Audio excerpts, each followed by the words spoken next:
Школа номер 6 города Томот была открыта в 1925 году и за все время своего существования славилась в районе и в республике как образец патриотического воспитания школьников. На территории школы силами администрации учеников воздвигнута аллея героев, посвященная памяти томотцев, принявших участие в боях на фронтах Великой Отечественной войны. Пусть у них не у всех есть звание Героя Советского Союза, но они для нас герои. Аллея эта построена в 2015 году к 75-летию Великой Победы нашей. А в скором времени аллею героев расширили и включили в нее томотцев, принимавших участие в современных вооруженных конфликтах – Афганистан, Чечня, Сирия и Украина.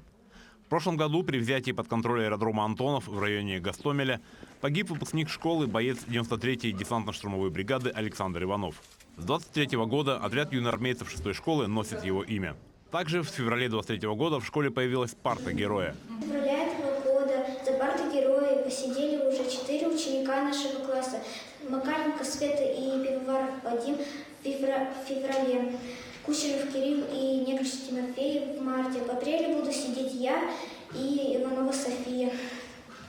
Нам выпала честь и большая ответственность сидеть за партой героя. Юноармейцы Томота чтут память своих земляков, прошедших через войны и вооруженные конфликты, несут караулы на аллее героев, чистят от снега и убирают территорию вокруг памятников.